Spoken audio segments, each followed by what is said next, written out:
This is Colin with Anytime Fitness on Stadium Drive in Kalamazoo. So today I have another recipe for you.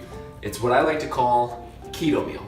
So for all of you out there that really love your oatmeal, and that may be something holding you back from looking in and doing ketosis because you don't want to give that up, this is a great alternative. So for the ingredients for keto meal, the first thing that you need is unsweetened almond milk, only 1 net carb, 3 grams of fat, chia seeds, no net carbs, 5 grams of fiber. So you might be thinking, why fiber, that's a carb. Fiber does not count when it comes to ketosis diet. Fiber is very important for the essential function of your body, so you make sure keep getting your fiber in. It doesn't count against you for ketosis. Then we have our flax meal, same thing like the chia seeds, high in fiber, high in omega-3s, no net carbs. Over here I have almond butter. This is definitely the staple that really makes this sweet and really good. Over here I have a greens powder.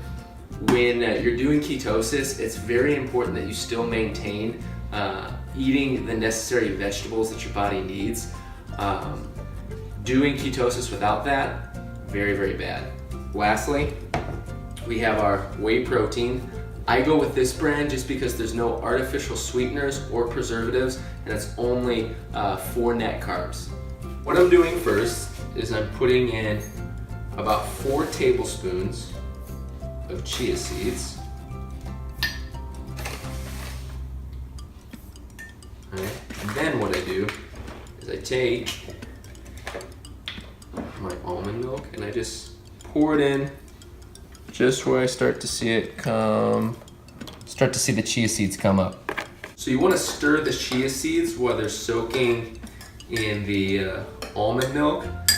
Very important that you soak your chia seeds. So if you eat chia seeds and they've not been soaked, when they're in the process of being digested, they actually suck fluid from your digestive system and can actually create a lot of stomach pain. So it's very important that if you're eating a lot of chia seeds, make sure they're soaked. So after your chia seeds have soaked, you want to do 4 tablespoons of flax meal. Great source for omega-3s. Next, you do a scoop and about half a scoop. There we go. Protein powder. 1 scoop of the greens powder. Next, we're adding the almond butter, and I shoot for between 2 to 3 tablespoons. The last thing that I have is I've boiled some water. The reason why I do that is to help the almond butter break down and stir with all the rest of the ingredients more. So I'm gonna pour that in. Set the tea kettle down. Start stirring her up. So there you have it. There's your keto meal.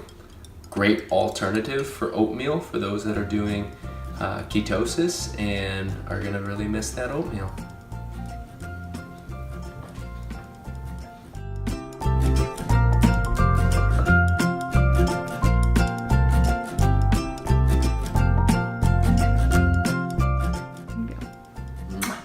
Chef Colin, bon appetit, my keto friends.